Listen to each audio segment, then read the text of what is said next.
Welcome to a journey, a slow, meandering walk across the silent roads of human history.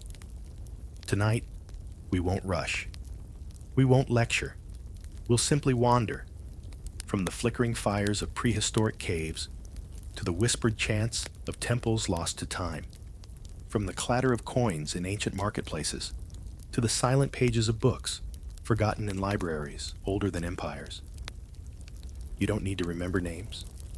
You don't need to pass any test. You only need to listen and drift. Close your eyes. Breathe slowly.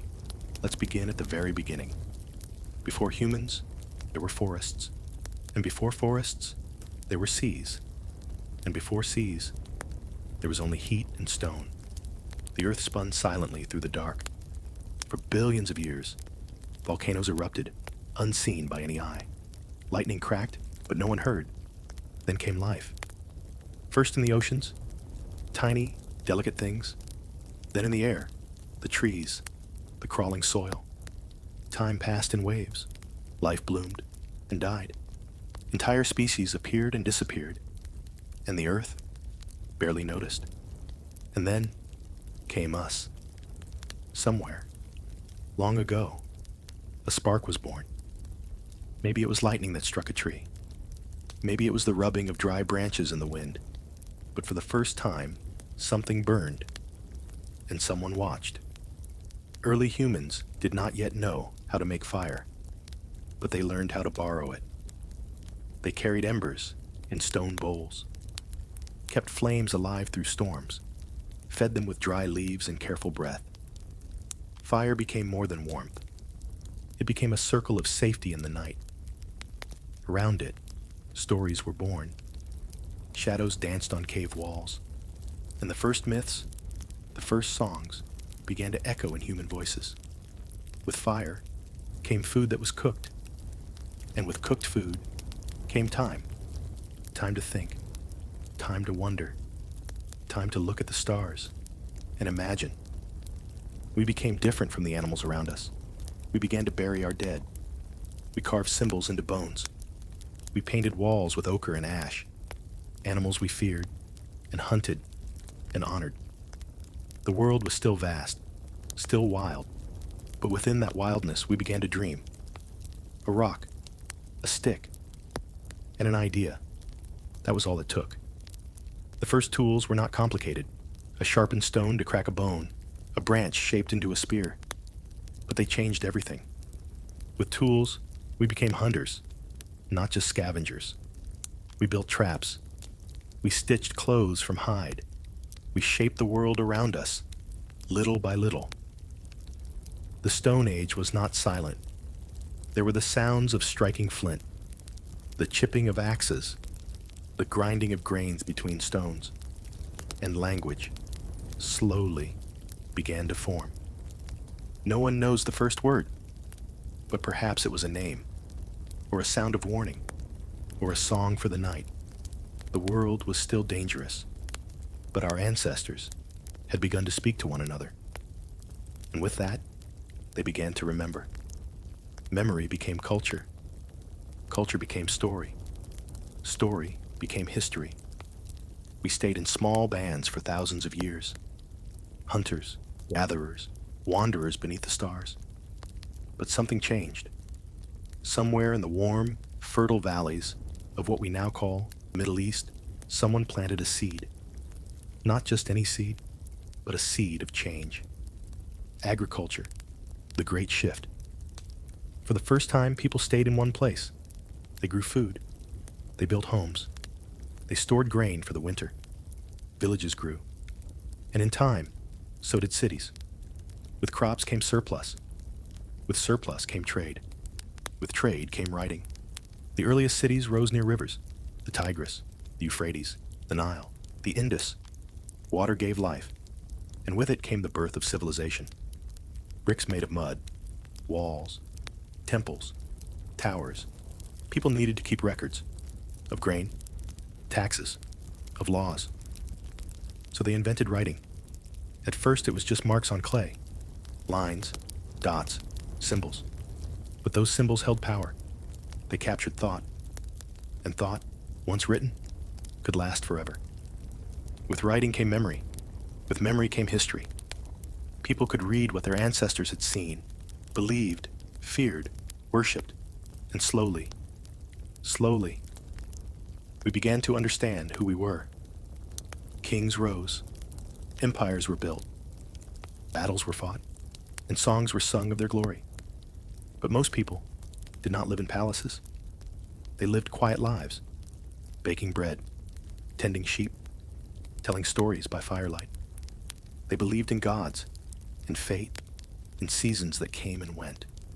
They watched the skies. They followed the moon. They prayed for rain and feared the drought. Their stories were simple, but their hearts were not. Time marched on.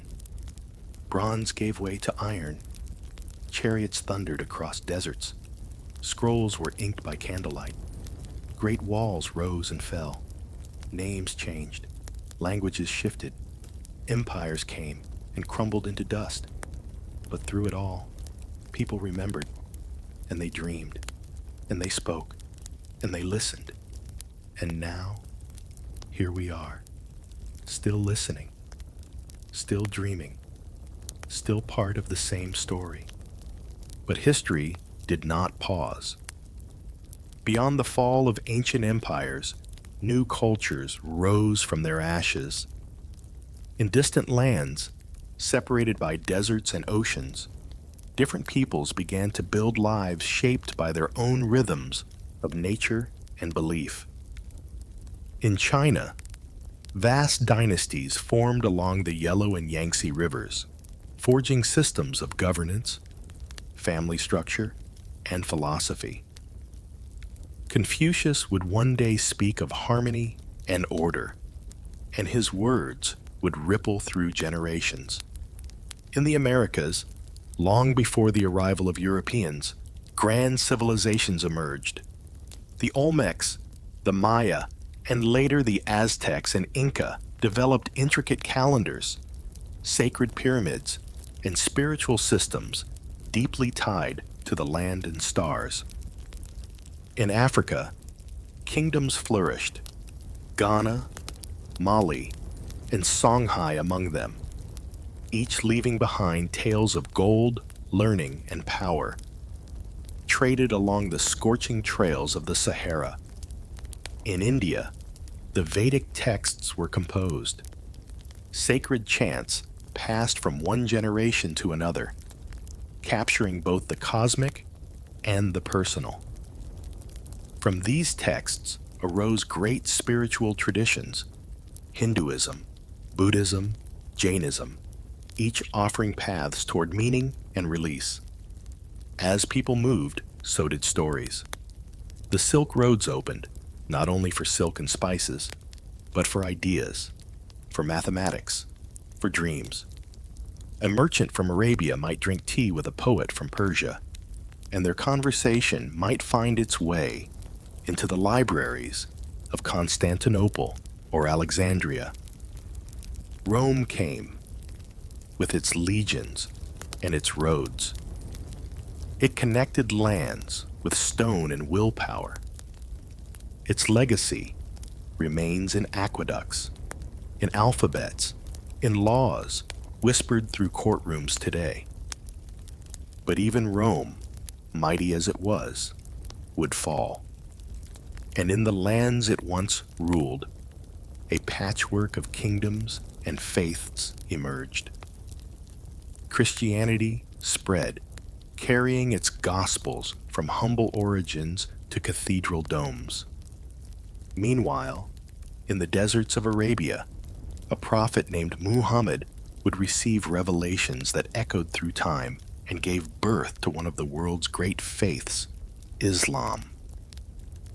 The Middle Ages were not as dark as legend claims. In quiet monasteries, monks preserved texts from ages past. In bustling markets, merchants and scholars exchanged not just goods, but discoveries. Algebra, astronomy, and philosophy flowed between Arabic, Latin, and Greek. While swords clashed in crusades, minds expanded across boundaries.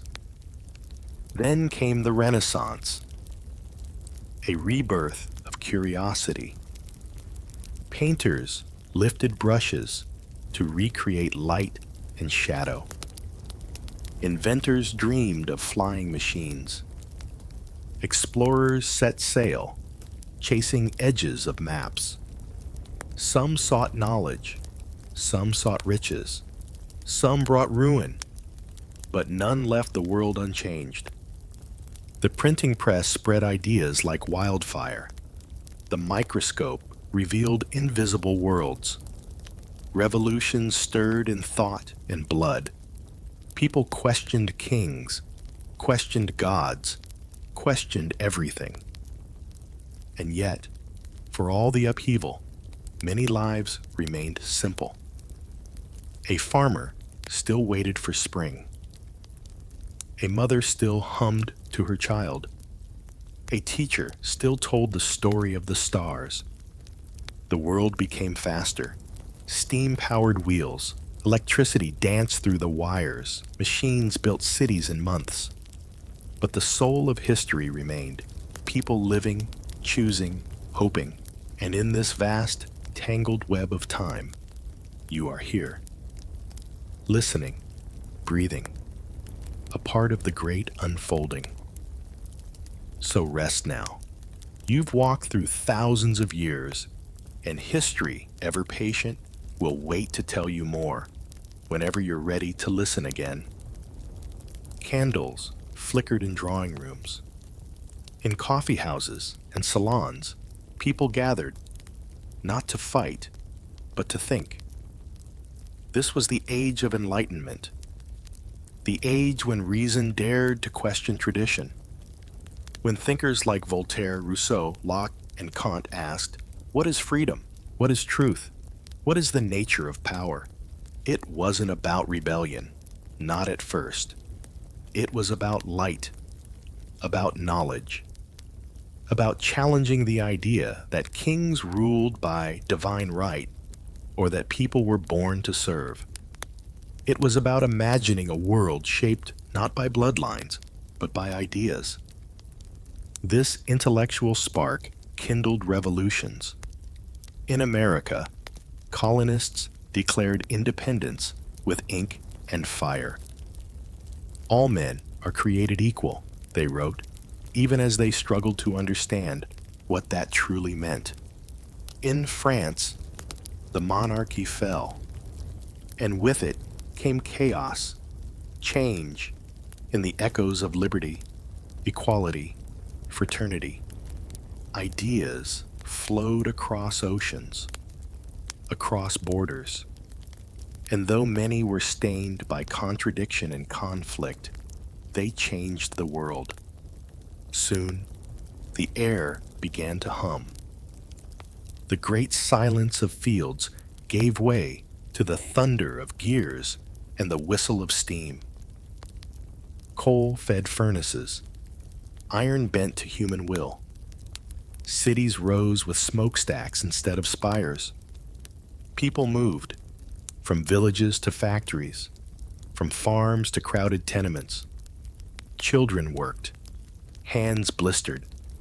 But along the soot-covered streets of Manchester and Liverpool, a new age was forming, fueled by invention and industry. Spinning jennies, steam locomotives, telegraph lines that carried messages faster than any horse could ride. The world shrank and grew more complex. And yet, through the noise, people dreamed. Workers organized. Thinkers like Marx and Engels looked at the soot and asked if a better world was possible. Empires expanded, often violently, as Europe reached into Africa, Asia, and beyond. But in those colonized lands, voices began to rise in resistance. The 1800s marched with uniforms and flags. Napoleon's shadow stretched across Europe. He crowned himself emperor, redrew borders, and fell, leaving behind a continent in turmoil. New nations emerged. Italy and Germany unified. Railways connected people. Telegraphs connected thoughts. The United States expanded westward, often brutally, driving out indigenous peoples. The wounds of slavery remained deep. From its ashes, voices like Frederick Douglass and Sojourner Truth rose, demanding to be heard. The world was racing toward something, but what? No one could fully see. Then came the crack of rifles in Sarajevo, and the world collapsed into war. World War I, the Great War, was unlike anything before. Trenches, gas, barbed wire, a generation lost in mud and memory. And when the guns fell silent, the world was broken, but not yet done breaking. The 1920s danced with jazz and rebellion. The 1930s trembled with depression. And then, the darkness deepened. World War II followed, a war of tanks and tyranny. Cities burned. Camps were filled. Humanity's capacity for horror was exposed. And yet, so too was its capacity for courage. The war ended with atomic fire in Hiroshima and Nagasaki. A line had been crossed. The world could never go back. The globe split, east and west, capitalism and communism. America and the Soviet Union stared at one another across iron curtains and nuclear silos. But amid the tension, something else stirred. The United Nations was formed. The world tried, imperfectly, to speak as one. Colonial empires fell. India found freedom. Africa awoke. Civil rights marches echoed through streets in Selma and Soweto. The Cold War brought fear, but also flight. To the moon, to the stars. Humans walked on lunar dust, our first step beyond Earth. A step born of conflict, but carried by wonder. In quiet labs, machines began to think, not as we do, but in pulses and circuits. Computers, once the size of rooms, shrank into our pockets. The internet connected thoughts across oceans in seconds. Information exploded. Knowledge became a flood. But so did confusion, division, noise. We now live in a world both ancient and entirely new. In one moment, we speak to voices on distant continents. In the next, we sit quietly beneath stars, just as our ancestors did. History has not ended. It has only transformed. And so, you are here, a part of it all. You carry the weight of those who came before, their dreams, their mistakes, their hopes. You carry tools older than time, language, story, memory, and with them, you write your chapter in this endless scroll of human being. So, close your eyes. Breathe deeply. Hear the quiet pulse of the past. And know that you are not alone. You are surrounded by echoes. And in your own echo, others will someday listen.